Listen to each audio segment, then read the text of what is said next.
Hare Nama eva kevalam Kalo nasteva nasteva nasteva gatiranyata. Hare Nama eva kevalam Kalo nasteva nasteva nasteva gatiranyata.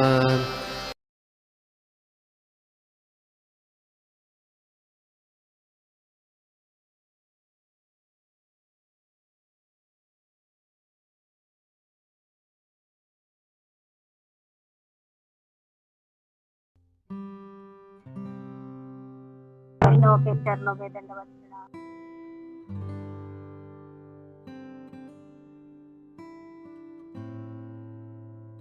ओम नमो भगवते वासुदेवाय। ओम नमो भगवते वासुदेवाय। ओम नमो भगवते वासुदेवाय। नमो विष्णुपादाय कृष्ण पृष्ठाय भूतले श्रीमते भक्ति वेदांत स्वामी इति नामिने। नमस्ते सारस्वते देवे गौरवाणी प्रचारिणे निर्विशेष शून्यवादी पाश्चात्य देशतारिणे। ओम अज्ञानतिमिरान्धस्य ज्ञानाञ्जनशलाकया चक्षुरुन्मिलितं येन तस्मै श्री गुरुवे नमः। जय श्री कृष्ण चैतन्य प्रभु नित्यानंद श्री अद्वैत गदाधर श्रीवासादि गौर भक्तवृंद। हरे कृष्णा कृष्ण कृष्ण हरे हरे, हरे राम राम राम हरे हरे। आज मुझे भगवत गीता के 5वें अध्याय श्लोक 22, 23 और 24 की सेवा दी गई है। आप सभी से आशीर्वाद चाहती हूँ ताकि मैं अपनी सेवा ठीक से कर सकूं। पहले श्लोक पढ़ लेते हैं।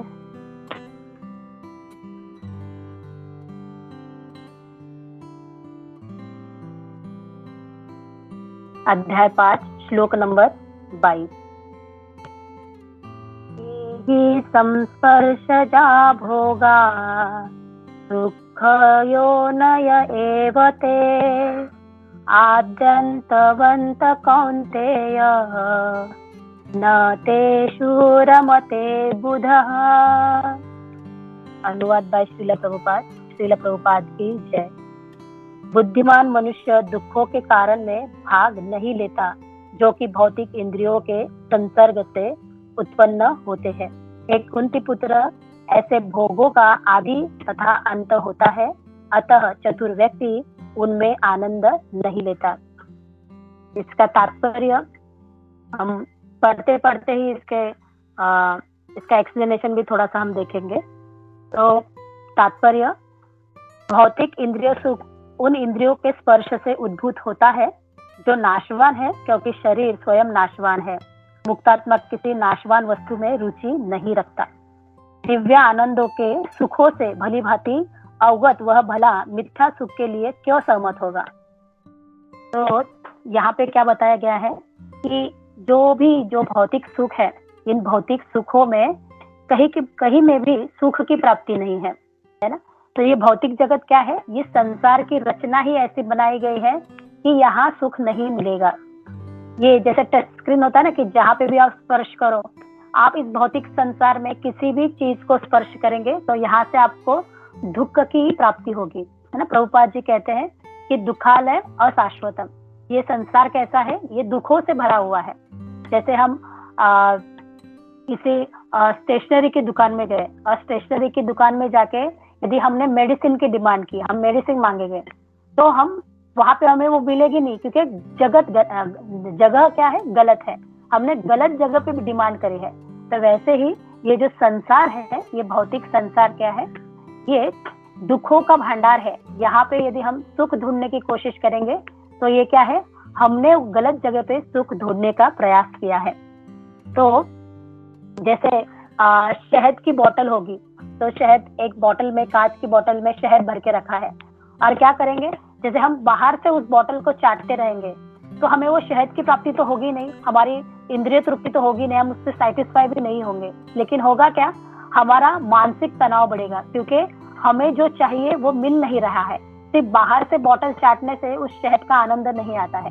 तो इस तरह से क्या होगा, हमारा मानसिक तनाव बढ़ता रहेगा। तो ये जो भौतिक संसार है, ये भौतिक संसार भी क्या है, ये क्षण भंगुर है ना। ये इसका आदि भी है और इसका अंत भी है ना। ये सब कुछ नाशवान है, ये नष्ट होने वाला है। तो इसलिए हमें हमारी इंद्रिया क्या है, हमारी इंद्रिया भौतिक है। तो हमारी इंद्रिया भौतिक होने की वजह से वो क्या करती है, वो भौतिक इंद्रियों में आनंद ढूंढने का प्रयत्न करती है ना। और वो आनंद ढूंढने के लिए वो क्या करती है, प्रयास करती है, उसके लिए सारा प्रयोजन करती रहती है। यहाँ पे एक श्लोक भी बताया गया है, रमन्ते योगिन अन्ते।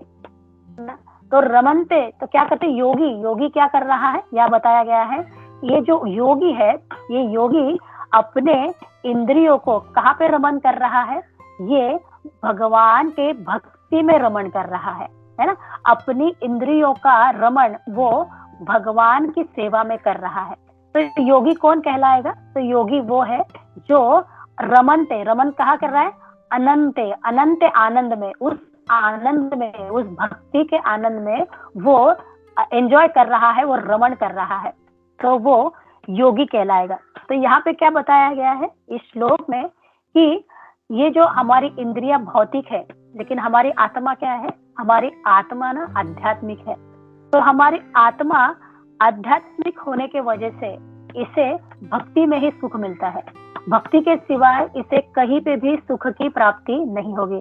जैसे कोई मूवी देखने हम गए, तो मूवी हमने 2 घंटा 2.5 घंटे हम बैठ के वहां पे मूवी देखते हैं, लेकिन मूवी देखने के पश्चात क्या होता है, बाद में जब मूवी से लौट के आएंगे तो वही हमारे मन में फिर से वो तनाव है, वो सारा हमारे जो प्रॉब्लम्स है ना, हमारे जो टेंशन है, वो फिर से आता है। बस वो 2-2.5 घंटे के लिए हम वो लैक हो जाता है, हम भूल जाते हैं, लेकिन बाद में फिर से वो सब कुछ अपना जो चक्र है वो चलता आता है। लेकिन वही 2 घंटे 2-2.5 घंटे यदि हमने चैंटिंग करने में बिताए, हमने माला जपने में बिताए, तो क्या होता है, वो जो सुख की प्राप्ति होती है उससे जो हमें मन में जो हम लोग सुख का अनुभव करते हैं वो परमानेंट होता है, वो स्थायी होता है ना। उसको हम पूरे उस चैंटिंग से, उस माला के जप से हम दिन भर क्या होते हैं, हम ऊर्जावान रहते हैं, हमें एनर्जेटिक फील करते हैं। तो इस श्लोक में यहाँ पे यही बताया जा रहा है कि ये जो इंद्रिया है, ये इंद्रिया हमारी भौतिक है और इस जगत में हमें ये सुख नहीं दे पाएगी, है ना। ये सुख हमें इस भौतिक जगत में नहीं मिलेगा। तो हम यहाँ पे सुखी होने का एकमेव उपाय क्या है, तो हमें भक्ति करनी पड़ेगी। भक्ति करेंगे तभी हम इस संसार में सुखी रह पाएंगे। तो अब आगे वाला श्लोक लेते हैं। श्लोक क्रमांक है 23। शक्नोति हैव ये सोढुम् प्राक शरीर विमोक्षणा राम क्रोधम स्वपम वेगम प्रयुक्त स सुखी नरः। अनुवाद, यदि इस शरीर को त्यागने के पूर्व कोई मनुष्य इंद्रिय के वेगों को सहन करने तथा इच्छा एवं क्रोध के वेग को रोकने में समर्थ होता है, तो वह इस संसार में सुखी रह सकता है। अभी यहाँ इस श्लोक में प्रभुपाद जी बता रहे हैं कि हमें सुखी जीवन का एक फॉर्मूला बताया गया है। सुखी जीवन के फॉर्मूला है, उसके 2 सूत्र है। एक तो है इच्छाओं को रोकना और दूसरा है काम क्रोध को रोकना। तो अभी इच्छाओं को रोकना तो बहुत मुश्किल है ना, क्योंकि ये इच्छा क्या है, जैसे सागर में लहरें आती रहती है ना, तो उस तरह से है। ये इच्छाओं को रोक नहीं सकते, इच्छा तो बारंबार आती ही रहती है, कभी ये इच्छा आई, कभी वो इच्छा आई। तो ये इच्छा क्या है, ये इच्छाओं का कोई लिमिटेशन नहीं है। जैसे अभी हमें खाने की कोई चीज है ना, तो हमने खाने की कोई चीज हमारे सामने लाके रखी है, तो बहुत सारी वैरायटी है, बहुत चीजें है ना, बहुत सारे आइटम के नाम ले सकते हैं। गुलाब जामुन है, फाफड़ा है, जलेबी है, ये है, वो है, बहुत सारी चीजें हैं। लेकिन हमारे पेट की जो कैपेसिटी है वो क्या है, लिमिटेड है। हम भले कितना भी भोजन हो, लेकिन हमारा पेट क्या है, हमारा पेट उतना ही लिमिटेड अन्न ग्रहण कर सकता है। तो हमारे पेट की कैपेसिटी लिमिटेड है। हमारी इच्छा है क्या, इच्छाएं तो बहुत है कि मैं ये खाऊंगा वो खाऊंगा, लेकिन पेट उतना ही डाइजेस्ट कर पाएगा जितनी उसकी कैपेसिटी है। तो वैसे ही हमारा ये जीवन भी ना, हमारा जीवन भी बहुत सीमित है। बहुत कम समय है हमारे पास। तो ये हमारे कम समय में हमारी इच्छाएं खत्म ही नहीं होंगी, है ना। तो क्या होगा, हमें बारंबार जन्म लेना पड़ेगा कि मरते वक्त भी हमारी इच्छाएं बाकी रहती है कि मुझे ये करना है, मुझे वो करना है। तो हमें इन इच्छाओं की वजह से क्या होगा, हमें बारंबार इस जन्म मृत्यु के चक्र में आना पड़ेगा। तो यहाँ पे प्रभुपाद जी कह रहे हैं कि क्या करना होगा, इन इच्छाओं को रोकना होगा। तो ये इच्छाओं को कैसे रोकेंगे? तो इन इच्छाओं को रोकने के लिए एकमात्र उपाय यही है कि ये जो हमारे मन में इंद्रिय प्राप्ति का, इंद्रिय भोग करने की जो इच्छा हो रही है, तो उसको हम लोग भक्ति में कन्वर्ट करेंगे। इसको हम भगवान की सेवा में लगाएंगे। तो भगवान की सेवा में लगाने से क्या होता है, ये इंद्रियां स्वतः ही अपने आप ही प्रसन्न रहती है, अपने आप ही सुखी हो जाती है। जैसे ये जो इच्छाओं का है ना, इच्छाओं का जो हमारे मन में उत्पन्न होना है, तो यहाँ प्रभुपाद जी कहते हैं ये क्या है, ये रजोगुण का उदाहरण है।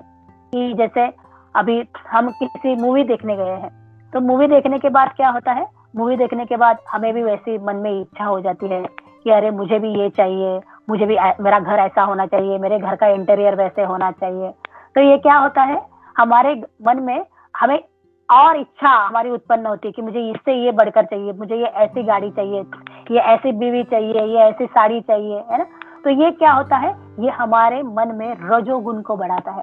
तो ये रजोगुण को बढ़ाना यानी क्या है, रजोगुण को बढ़ाना यानी हमारे मन में काम का प्रवेश कर जाता है, कि हमारे मन में काम बढ़ता है, काम की वासना बढ़ती है कि ये ऐसा होना चाहिए, वो वैसा होना चाहिए। और जब ये काम जब हमारा पूर्ण होता नहीं है, तो काम पूर्ण न होने की वजह से क्रोध आ जाता है। फिर ये क्रोध, इस क्रोध से क्या होता है, क्रोध से हमारी बुद्धि भ्रष्ट होती है, हमारी जो विचार करने की क्षमता है वो पुअर हो जाती है, हमारी क्षमता क्षीण हो जाती है। तो इस तरह से यहाँ पे बताया गया है कि ये काम क्रोध को भी, यदि हमें सुखी जीवन जीना है, तो हमारे जीवन में हमें इस काम क्रोध को भी त्यागना पड़ेगा। उपदेश अमृत में रूप गोस्वामी, वो एक श्लोक उपदेश अमृत का सबसे पहला ही वो श्लोक है, वाचो वेगम मनसा क्रोध वेगम जीवा वेगम उदर उपस्थ वेगम एतान योगा वो विषयत धीरा सर्वाम सीमा पृथ्वी शिष्य। कि वाचो वेगम मनसा क्रोध वेगम, तो वहां पे उपदेशामृत के इस श्लोक में 6 प्रकार के वेग बताए गए हैं। तो रूप गोस्वामी जी कह रहे हैं कि वाचो वेगम, कि हमारी वाणी पे, इस वाणी के वेग पे हमारा कंट्रोल होना चाहिए। नहीं तो हम बड़बड़ करते जा रहे हैं ना, कुछ भी अनाप शनाप बक रहे हैं। जैसे क्या किसे कहते हैं कि मेंढक की टर्टर है, तो वो मेंढक क्या होता है, मेंढक अपनी टर्टर से क्या करता है, अपनी मृत्यु को बुलावा देता है। वो मेंढक की टर्टर की आवाज सुन के सांप आ जाता है, और सांप आके सांप को पता चलता है कि मेरा भक्ष्य यहाँ पे है, और उसको निगल जाता है। तो ये जो वाणी का वेग है, इस वाणी के वेग को रोकना पड़ेगा। वाचो वेगम मनसा, अभी मन के ऊपर, ये जो मन है ना, ये मन की गति बहुत तेज है। ये मन कभी इसको आज ये खाना है, कल उसको, अभी थोड़ी देर में उसको वो खाना है ना। इसका खुद के ऊपर कंट्रोल नहीं है। इसको अभी आज वो यहाँ बैठा है, तो कभी वो अमेरिका बैठेगा, तो कभी वृंदावन जाएगा। तो ये क्या है, ये इधर उधर भागता रहता है। ये मन बड़ा चंचल है। तो इस मन के वेग को भी क्या करना पड़ेगा, इस मन के वेग को भी रोकना पड़ेगा।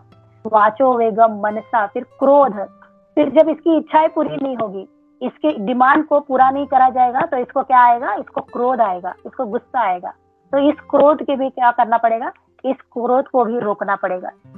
वाचो वेगम मनसा क्रोध वेगम जिह्वा वेगम उदर उपस्थ वेगम। अभी जिह्वा, ये जो जिह्वा है, ये जिह्वा को क्या आदत पड़ी है, इस जिह्वा को आदत पड़ी है कि रस आस्वादन करने की। ये अलग अलग रसों का आस्वादन करना चाहता है। कभी मुझे यहाँ के इस गली के गोलगप्पे अच्छे लगते हैं, उस गली का समोसा अच्छा लग रहा है, वहां पे छोले भटूरे बहुत अच्छे मिलते हैं, है ना। तो ये जीवा क्या कर रही है, ये जीवा उस मनुष्य को इधर उधर घुमा रही है उसकी इच्छाओं की तृप्ति के लिए।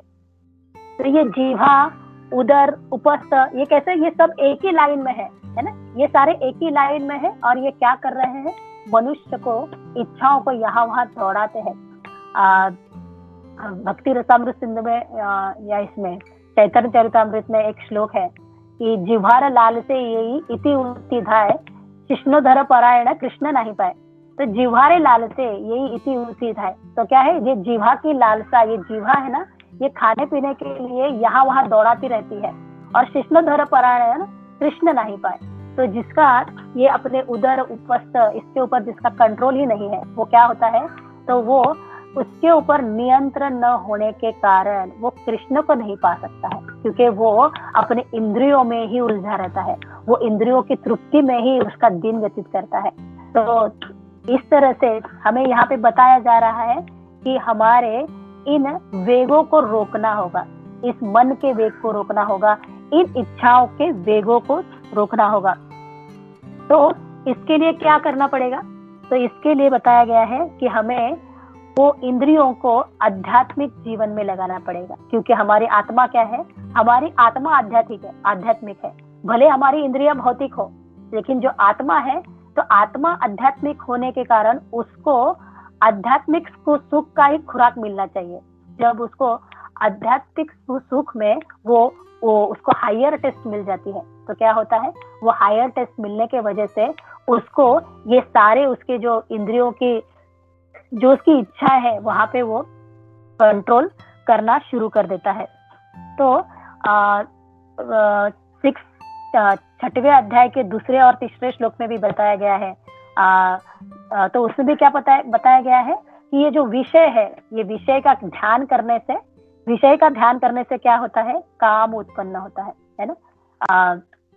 तो सतत क्या होता है, जैसे हम लोग ट्रैवलिंग कर रहे हैं हाईवे पे, और ट्रैवलिंग करते करते वहां पे सब बोर्ड्स वगैरह दिखते हैं, तो बोर्ड के ऊपर एडवर्टाइजमेंट रहती है।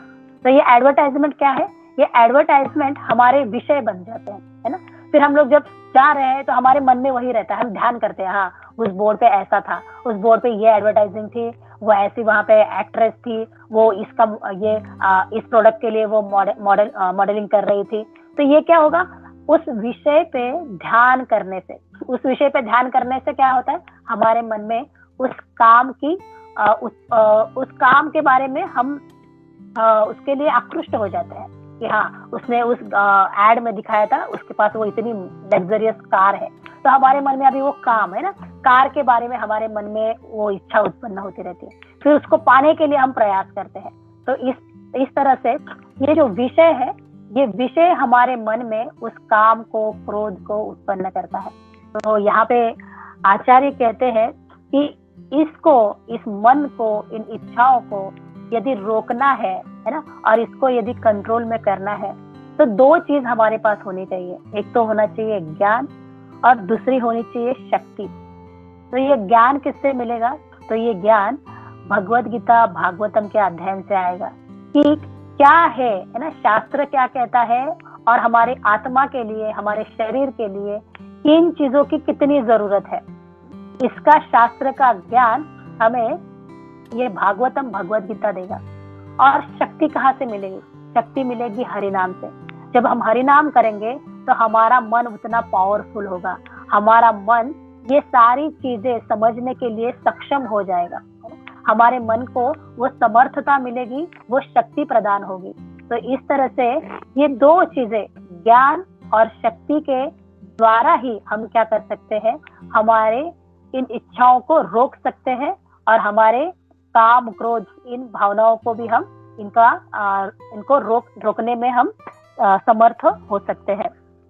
तो यहाँ पे क्या कहा गया है कि डाई बिफोर यू डाई, कि मरने से पहले मरना होगा, है ना, कि मृत्यु तो आनी है, जीवन बहुत लिमिटेड है, बहुत छोटा सा है, पता नहीं कब हमें सबको यहाँ से जाना ही है एक ना एक दिन, तो कब जाना पड़ेगा इसकी कोई गारंटी नहीं है ना। तो उसके पहले ही क्या करना होगा, ये जो हमारी इच्छा है इसको हमें कंट्रोल में लाना पड़ेगा। जब हमारी इच्छाएं कंट्रोल में रहेगी, या हमारी इच्छाएं भगवान के चरणों में समर्पित रहेगी, हमारा अंतिम गोल यदि भगवान को पाने का होगा, तो ऑटोमेटिकली क्या हो जाएगा, ऑटोमेटिकली हमें हमारे लक्ष्य में हम लोग केंद्रित हैं, तो हम यहाँ वहां विचलित नहीं होंगे, हम भटकेंगे नहीं। और इस तरह से क्या है कि मृत्यु के पूर्व ही हमने क्या किया है, अपनी सारी इच्छाओं को हमने कंट्रोल में किया है। तो इसको आचार्य कहते हैं डाई बिफोर यू डाई, कि मृत्यु से पूर्व ही मृत्यु, यानी हमने अपनी सारी इच्छाओं को मार दिया है, हमने हमारी सारी इच्छाओं को अभी रोक दिया है। तो योगी क्या करता है? योगी अपनी इच्छा से ही अपनी इच्छाओं का दमन करता है, वो अपने सारे इच्छाओं के वेगों को रोकता है। तो ये कैसे होगा? तो जैसे यदि हम इसको नहीं कर पाएंगे तो क्या है कि समंदर में जहाज जा रहा है ना, और क्या होगा यदि उस जहाज में थोड़ा भी होल रह गया तो वो जहाज से पूरा पानी अंदर आ जाएगा और फिर क्या है, बाद में वो जहाज डूब जाएगा। तो वैसे ही यदि हम गोलोक का हमारा एम है और गोलोक में जाने से पहले यदि हमारे ये सारी इच्छाएं रहती है तो ये इच्छाएं क्या करेगी?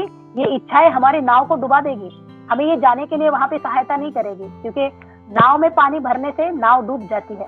तो उसी तरह से ये इच्छाएं हमारी हमें क्या करेगी? ये हमारी इच्छाएं हमें उस गोलोक के सफर तक जाने नहीं देगी। तो हमें हमारी भक्ति में बहुत ही अग्रसर होना पड़ेगा, हमें हमारे आचार्यों के पद चिन्हों का अनुसरण करना पड़ेगा। तो इस श्लोक में यहाँ पे ये बताया गया है। हम आगे का श्लोक लेते हैं। आगे का श्लोक है श्लोक नंबर 24।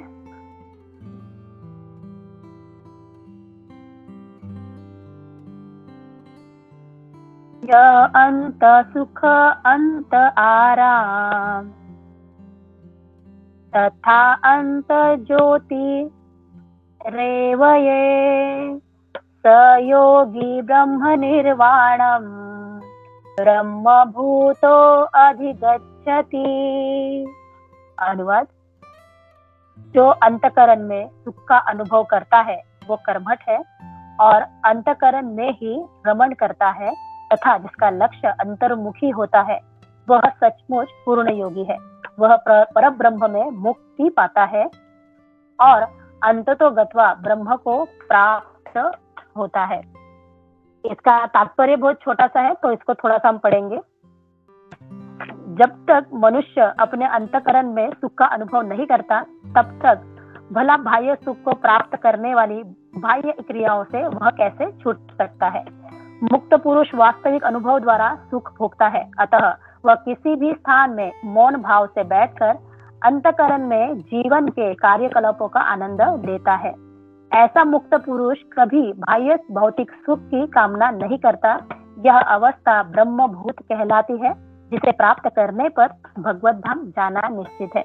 यहाँ पर सब जगह अंतर्मन कहा गया है। अंतर्मन तो मन के लिए बताया गया है। ये मन क्या है? ये मन बहुत ही चंचल है।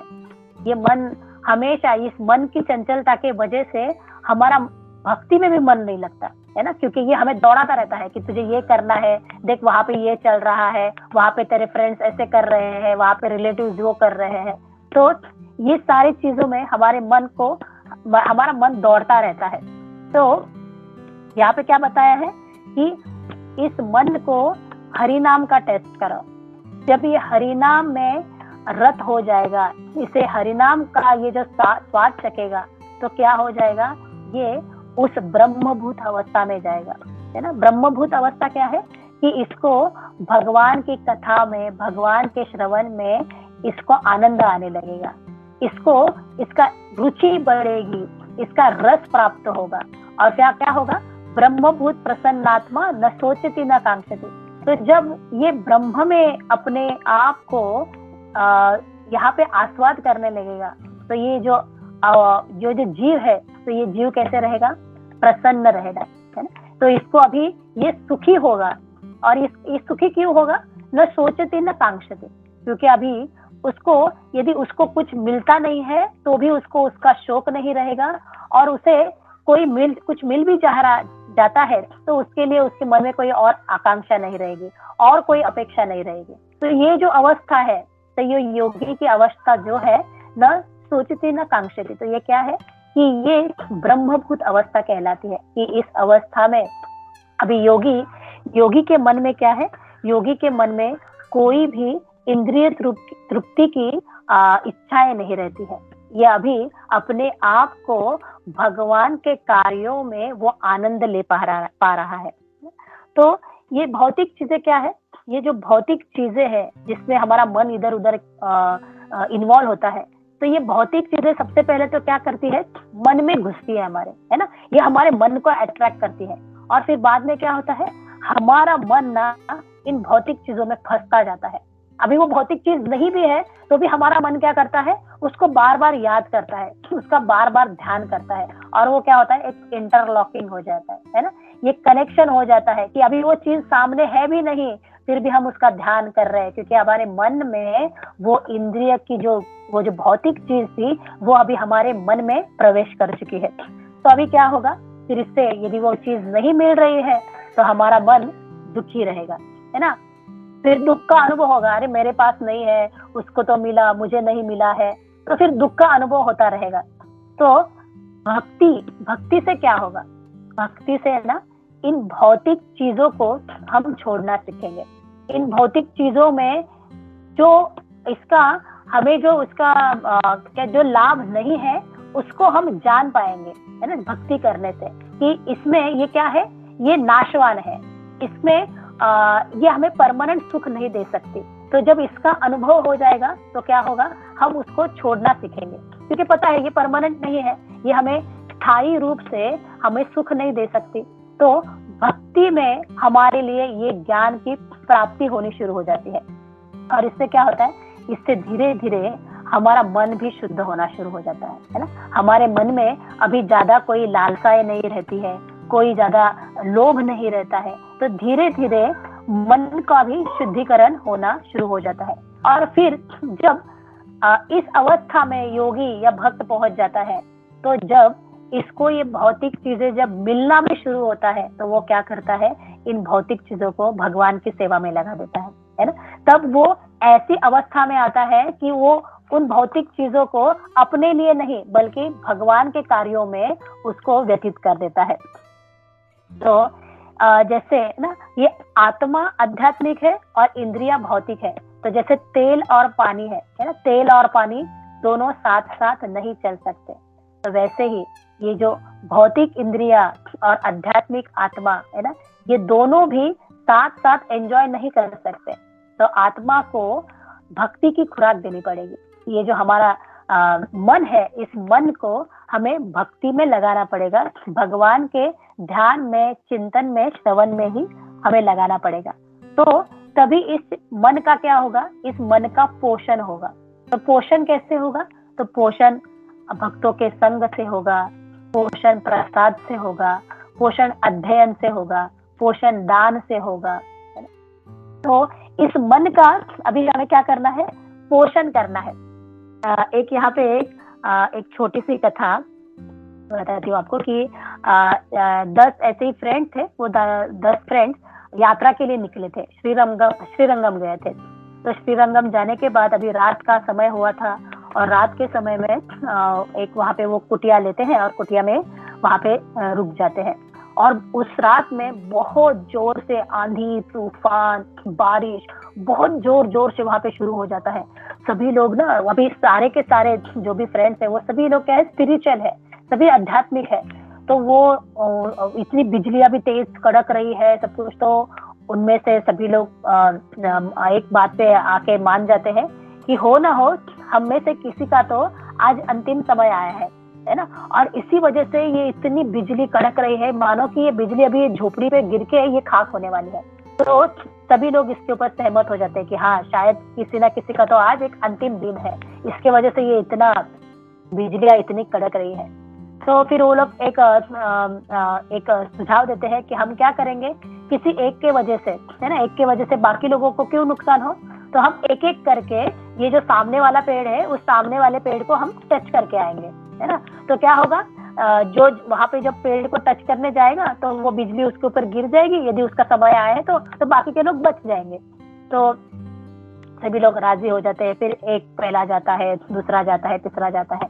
फिर जो 9वां वाला जो रहता है उसका नंबर आता है, तो वो कहता है नहीं नहीं मैं नहीं जाऊंगा, क्योंकि 8 लोग तो बच गए हैं, पता नहीं ये मेरा ही नंबर हो, मुझे ही जाना पड़ेगा। तो नहीं, मेरे बच्चे हैं छोटे, मुझे नहीं जाना है, मैं नहीं जाऊंगा, है ना, मेरे घर में माँ बाप है, ऐसा है वैसा है, मुझे मत भेजो। तो कहते हैं नहीं नहीं जाना तो पड़ेगा ही। तो वो 9वें को भेज देते हैं। तो भी 9वां भी वहां पे पेड़ को टच करके आता है, तो अभी बहुत खुशी से आता है कि अरे मैं तो बच गया, मैं तो बच गया। फिर अभी बचा वो 10वां, तो वो 10वां तो बस कि नहीं, मैं तो, मुझे मत भेजो, मैं आपके हाथ पैर पड़ता हूँ, मुझे मत भेजो। लेकिन सब उसको धक्के मार के निकालते हैं, नहीं नहीं तुम्हें जाना ही होगा, जाना ही होगा, है ना, कि एक के वजह से इतने सबको मुश्किल नहीं होनी चाहिए, और उसको जबरदस्ती निकाल देते हैं। और फिर वो निकलता है, और जब वो पेड़ के पास जाता है तो वैसे ही जोर से बिजली कड़कती है, और वो बिजली उस झोपड़ी पे जाके गिरती है, और झोपड़ी पे जितने भी है वो 9 के 9 भस्म हो जाते हैं। तो यहाँ पे इस स्टोरी में मॉरल क्या है कि जब तक हमारे जीवन में कृष्ण है, जब तक हमारे जीवन में कृष्ण की भक्ति है, तब तक ये काम क्रोध मोह अर्थ मोक्ष, है ना, धर्म अर्थ काम मोक्ष, इन सभी की जगह है। जब हमारे जीवन से कृष्ण ही निकल जाएंगे तो ये धर्म अर्थ काम मोक्ष इनका कोई वैल्यू नहीं है ना। तो भक्ति बहुत जरूरी है, भक्ति है तो ये सब कुछ टिका रहेगा, ये आपके पास रहेगा, शाश्वत रहेगा। लेकिन आपके पास भक्ति ही नहीं है तो ये हमारे पास कुछ भी नहीं रहेगा। तो इस तरह से इन तीनों श्लोकों में भक्ति के बारे में बताया गया है। तो आज महाशिवरात्रि का भी वैष्णव कैलेंडर के अनुसार आज महाशिवरात्रि है, तो हम थोड़ा सा शिव जी का भी गुणगान करेंगे, ताकि जो परम वैष्णव है ना, वैष्णवानाम यथा शंभो, तो उनको भी ग्लोरीफाई करना चाहिए। तो जी हम थोड़ा सा आज शिव तत्व के बारे में थोड़ा सा हम लोग देखेंगे कि ये शिव तत्व क्या होता है। तो 4 प्रकार के तत्व है, राधा तत्व, धाम तत्व, गुरु तत्व और शिव तत्व। तो ये जो तत्व है ना, ये तत्व वैसे ही बड़े ही मुश्किल है इनको समझना, क्योंकि हमारे स्तर ही नहीं, मैं तो मेरे बारे में कहूंगी कि मेरी ना वो लायकात है ना मेरा वो स्तर है कि हम उसको जान सके। तो राधा तत्व क्या है? हम देखते हैं कि राधा रानी कृष्ण की सेवा कर रही है, राधा रानी कृष्ण के साथ यहाँ मिल रही है, वहां मिल रही है, क्रोध कर रही है ना। लेकिन इसके परे राधा का जो भाव है, इसके परे जो राधा कृष्ण के लिए जो भाव रखती है, जो सेवा का भाव रखती है, तो वो क्या है? वो है तत्व, वो राधा तत्व है। फिर क्या आता है? धाम तत्व। हम लोग धाम में जाते हैं, धामवास करते हैं, है? लेकिन हम धाम में जाएंगे, हम वहां की त्रुटियों को भी देखते हैं कि अरे इसमें ऐसा था, अरे उसमें वैसा था, वहां पे ये कमी थी, वो कमी थी, है ना। तो धाम तत्व क्या है? तो धाम तत्व जो भगवान की वहां पे साक्षात लीलाएं घटी है ना, उसका आस्वादन करना है ना, भगवान को वहां पे भगवान की अनुभूति को महसूस करना है, तो वो धाम तत्व है। फिर है गुरु तत्व। गुरु तत्व क्या है? गुरु साक्षात भगवान का रूप है ना, भगवान से अभिन्न है। लेकिन हम यदि उनको देखें, यार ये भी हमारे तरह खाते पीते हैं, ये भी तो हमारी तरह सोते हैं, ये भी इधर उधर हमारी तरह घूमते हैं, तो ये क्या होता है? हमारा अपराध हो जाता है। तो गुरु ये भी एक है ना, गुरु भी तत्व है कि ये भगवान से अभिन्न है। तो वैसे ही शिव तत्व, तो शिव तत्व भी क्या है? शिव तत्व भी भगवान कृष्ण का है ना, भगवान कृष्ण का ही एक अभिन्न सा अंग है। तो ब्रह्म संहिता में भगवान शिव जी के लिए ब्रह्मा जी कहते हैं, एक श्लोक है, मैं श्लोक निकालती हूँ। धीरम यथा दधि विकार विशेष योगा संजायते नहीं तत् पृथ्वी गस्ति हेतो यम शंभुतामपि तथा समुपपैति कार्यात् गोविंदमादि पुरुषम तमहम भजामि। तो यहाँ पे भगवान शंकर जी के बारे में, भगवान शिव के बारे में यहाँ पे बता रहे हैं कि ये क्या है, शिव और कृष्ण में भेद भी है और अभेद भी है। तो यहाँ पे ब्रह्मा जी क्या कहते हैं? ब्रह्मा जी कहते हैं क्षीरम यथा दधि विकार विशेष योगा। तो दूध में जब विकार आता है तो उसका दही बनता है ना। तो कृष्ण क्या है? कृष्ण दूध है, तो उसमें विकार आ जाएगा, तो उससे विकार से शिव जी बनेंगे। तो कृष्ण से ही शिव जी का प्राकट्य है, कृष्ण से ही शिव जी की निर्मिति है। तो लेकिन कैसे है? अभी इनके गुणों में फर्क है ना, कृष्ण और शिव जी के गुणों में फर्क है कि उस दही से फिर से दूध नहीं बन सकता, है ना। तो शिव शिव जी क्या है, शिव जी उस दही के समान है जो कृष्ण से ही इनका प्राकट्य हुआ है। तो शिव जी के भी अलग अलग नामों को हम लोग जानते हैं, जैसे शिव, शंभु, सदाशिव, रुद्र। तो ये अलग अलग कार्य करते हैं अपने अपने नामों के हिस्से से, है ना। तो जैसे कृष्ण से दो शक्तियां उत्पन्न होती है, एक है बलराम और उनकी वाम शक्ति है श्रीमती राधा रानी।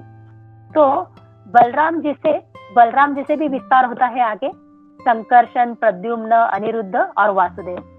फिर ये जो संकर्षण है, उन संकर्षण का भी आगे विस्तार होता है, और संकर्षण से महाविष्णु, फिर महाविष्णु से नारायण, और नारायण के साथ होता है शिव जी का प्राकट्य। नारायण के साथ सदाशिव का प्राकट्य होता है। तो नारायण क्या है, नारायण यानी नार यानी जल पे आयन करने वाले। तो नारायण जो जल पे शयन कर रहे हैं। तो इन नारायण के साथ ही सदाशिव की भी उत्पत्ति होती है, और नारायण जैसे वैकुंठ में रहते हैं वैसे ही सदाशिव जी भी वैकुंठ में रहते हैं। तो इनका स्थान भी वैकुंठ में है। तो अभी जो महाविष्णु है, तो महाविष्णु के नेत्रों से क्या होता है, ये सृष्टि पे जब वो दृष्टिपात करते हैं, तो ये सृष्टि पे जो ग्लांस करते हैं, तब उसमें से दो शक्तियां निकलती है, एक तो है जीव शक्ति और दूसरी है काल शक्ति। तो ये जीव शक्ति और काल शक्ति का जब मिलाप होता है, तब उसमें से शंभु का प्राकट्य होता है। तो ये शंभु क्या है, ये शंभु है, ये जीव शक्ति और काल शक्ति का मिलन है ना, इनका एकत्रीकरण है। और इसमें तीनों भी गुण रहते हैं, जैसे रजोगुण, तमोगुण और सत्वगुण, ये तीनों गुणों से युक्त है। तो अभी ये भगवान कृष्ण से कैसे डिफरेंस है इसमें, तो भगवान इन तीनों गुणों से परे है, लेकिन अभी ये जो शंभु है ये सृष्टि में है, लेकिन ये क्या है, ये तीनों गुणों से युक्त है। तो अभी ये शंभु, ये सृष्टि पे भगवान विष्णु जब ग्लांस करते हैं तो शंभु का प्राकट्य होता है। फिर अभी ये शंभु के प्राकट्य होने के बाद जो ये 14 लोकों का ब्रह्मांड है, उन ब्रह्मांडों में शिव जी वास करते हैं कैलाश पे, है ना। तो जो सभी जीवात्मा को, सभी के वरदानों को पूरा करने के लिए, जैसे आप समझ सकते हैं कि गर्भोदक्षाई विष्णु, गर्भोदक्षाई विष्णु, फिर शिरोदक्षाई विष्णु। तो इसी प्रकार शंभु के बाद शिव जो ब्रह्मांड में कैलाश पर्वत पे रहते हैं। तो इस तरह से शंभु जो शिव है ना, शिव है वो सभी जीवों के, जीवात्माओं का उनका क्या कहते हैं, इच्छाओं की पूर्ति करने के लिए, उनको कृष्ण से मिलाने के लिए भगवान अभी वहां पे कार्य करते हैं। फिर आता है रुद्र रूप। तो रुद्र रूप क्या है, तो जब प्रलय का समय आता है, तो प्रलय के समय में यही शिव क्या करते हैं, अपने आप को 11 रुद्रों में परिवर्तित करते हैं, और 11 रुद्रों के साथ ये प्रलय करते हैं। तो रुद्र के बारे में भागवतम में एक कथा भी आती है कि जब ब्रह्मा जी ने सृष्टि का निर्माण करना चाहा, तो सृष्टि के निर्माण के समय उन्होंने 17 पुत्रों को उत्पन्न किया अपने अलग अलग अंगों से। तो जब वो पुत्रों को उत्पत्ति करते हैं और उनको कहते हैं कि अभी आपको सृष्टि का निर्माण करना है, सृष्टि की उत्पत्ति करना है, तो सभी पुत्र एक एक करके मना कर देते हैं। सभी पुत्र सृष्टि के निर्माण के लिए वो कोई इंटरेस्ट नहीं दिखाते, कोई दिलचस्पी नहीं दिखाते। तो ब्रह्मा जी को क्रोध आ जाता है, और ब्रह्मा जी के भुक्ति से क्या कहते हैं कि एक रोता हुआ बच्चा बाहर निकलता है।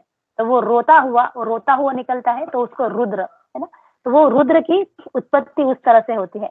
फिर जब रुद्र को कहा जाता है कि आप इस सृष्टि के उत्पत्ति करो, सृष्टि का निर्माण करो, तो रुद्र भगवान की, ब्रह्मा जी की इच्छा को सम्मान करते हुए क्या करते हैं, सारे भूत, पिशाच, सर्प, बिछुआ वगैरह, ये सारे जितने जहरीले जितने भी जानवर है, उनकी उत्पत्ति कर देते हैं, और सारा ब्रह्मांड इनसे भर जाता है। तो फिर ब्रह्मा जी अभी रुद्र को रोकते हैं कि इस कार्यों को रोको, है ना, और उनको फिर प्रलय का कार्य सौंपा जाता है। तो ये जो भूत, पिशाच, ये सब कुछ है, ये क्या है, ये भगवान शिव के संगी है ना। हमेशा भगवान शिव ही इनका भी पालन पोषण करते हैं, क्योंकि इन जीवों को, उनको भगवान कृष्ण से जोड़ना होता है, उनको उनकी भक्ति देनी होती है। तो इस तरह से भगवान शिव इन सभी के क्या है, देवता है, अधिष्ठाता देवता है ना। तो अभी ये जो शिव जी है, तो शिव जी संगीत विद्या में भी बहुत प्रवीण है, बहुत कुशल है। जैसे नारद जी को, जो नारद जी संगीत करते हैं, तो वो नारद जी को संगीत सिखाने वाले भी कौन है, ये शिव जी है। फिर जो भरत मुनि है, तो भरत मुनि को नाट्य विद्या भी भगवान शिव जी ने सिखाई थी, तो इसलिए वो भरतनाट्यम है ना, भरतनाट्यम करके वो प्रसिद्ध है। तो इस तरह से शिव जी क्या है, शिव जी संगीत विद्या में, कला विद्या में बहुत प्रवीण है। फिर तंत्र मंत्र विद्या में भी शिव जी बहुत कुशल है ना। जैसे पंचरात्रिक विधि होते हैं, तो ये पंचरात्रिक विधि भी शिव जी की बताई गई है। तो हम लोग नारद पंचरात्र भी सुनते हैं, तो ये भी क्या है, ये शिव जी की बताई गई कला है। तो इस तरह से शिव जी क्या है, शिव जी इन सारे कलाओं में, सारे विद्याओं में एकदम निपुण है। और शिव जी क्या करते हैं, शिव जी का अंतिम गोल क्या है कि इन सारे बद्ध जीवों को क्या करना है, वैष्णव बनाना है और कृष्ण से जोड़ना है ना? तो शिव जी को वैष्णव बहुत प्रिय है। शिव जी वैष्णवों से एक परम आस्था रखते हैं। उनको वैष्णवों को देखने मात्र से भी शिव जी बड़े प्रसन्न हो जाते हैं। तो आज के दिन हमें शिव जी से यही प्रार्थना करनी है कि उनकी कृपा भी हम पे हो जाए और हमें वो भगवान कृष्ण की भक्ति करा सके। एक बार क्या होता है कि शिव जी विष्णु सहस्त्र नाम कर रहे थे और तभी पार्वती माता आ जाती है वहां पे। पार्वती माता आने के बाद पार्वती माता उनको कहती है कि इतना बड़ा विष्णु सहस्त्र नाम है, तो इसे तो मैं याद भी नहीं रख सकती। तो शिव जी उसे कहते हैं कि आप एक बार राम नाम लोगे तो क्या होगा वो 1000 विष्णु के नाम के समान है ना। एक राम नाम 1000 विष्णु के नाम के समान है। और 3 राम नाम ये एक कृष्ण है। तो एक बार कृष्ण बोलोगे तो 3 बार राम नाम बोलने के समान है। तो इस तरह से भगवान शिव जी भी माता पार्वती को हरे कृष्ण मंत्र देते हैं कि तुम इस मंत्र का उच्चारण करो, ताकि क्या होगा, भगवान की प्राप्ति, भगवान की कृपा की प्राप्ति हो जाएगी। तो इस तरह से भगवान शिव जी जो स्वतः परम वैष्णव है, वो भी अपने आराध्य की सेवा में रहते हैं, अपने आराध्य में लीन रहते हैं।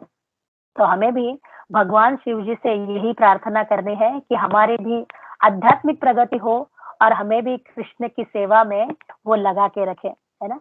तो आज महाशिवरात्रि के अवसर पे बस मैं यहीं पे विराम देना चाहूंगी और आप सबसे कृपा चाहूंगी, आप सबसे आशीर्वाद चाहूंगी। हरे कृष्णा, दंडवत प्रणाम। जो भी त्रुटि रहे मेरे से हुई है तो प्लीज मुझे बताइएगा। हरे कृष्णा।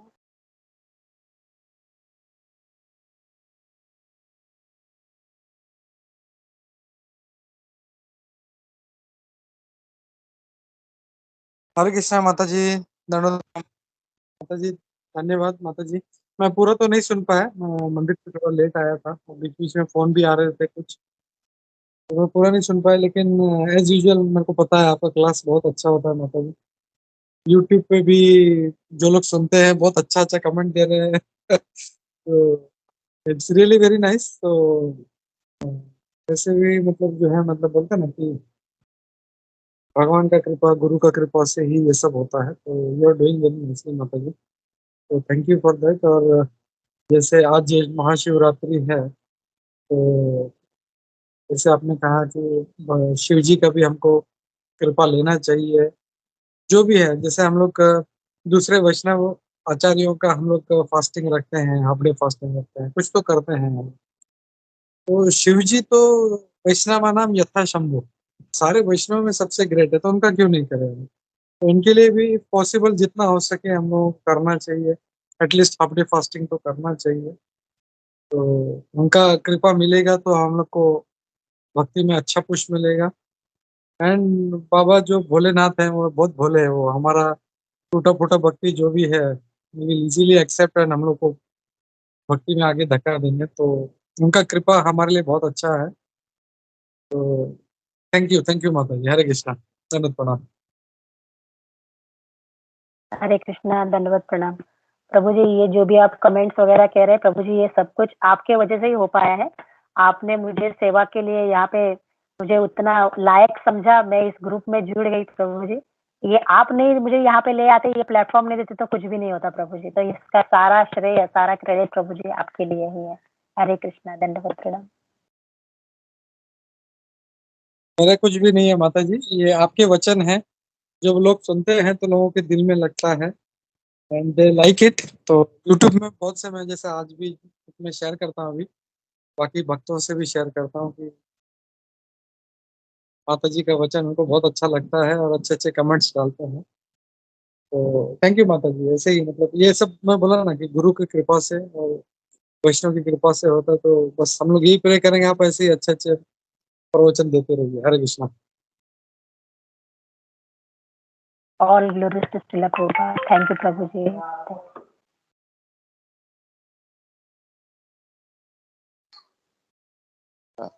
हरे कृष्णा माता जी, दंडवत प्रणाम माता जी। माता जी क्लास बहुत अच्छा था और लास्ट में अपने फिर से शिव तत्व के बारे में कहा, शिव जी के बारे में कहा। तो आपके साथ साथ हम सभी को भी शिव जी की और कृपा मिलेगी भक्ति में आगे बढ़ने के लिए। वो बहुत अच्छा किया आपने। आज शिवरात्रि है और शिव जी के बारे में भी कहा और बहुत अच्छा था माता जी। सच में जैसे प्रभु जी बोल रहे हैं ना, हम सबको अच्छा लगता है आपका क्लास। हरे कृष्णा माता जी, दंडवत प्रणाम। हरे कृष्णा, दंडवत प्रणाम। बस माता जी आप जैसे सीनियर भक्तों से मुझ पे कृपा रहे, मुझे आशीर्वाद बना रहे, मैं यही अपेक्षा करूंगी माता जी। धन्यवाद।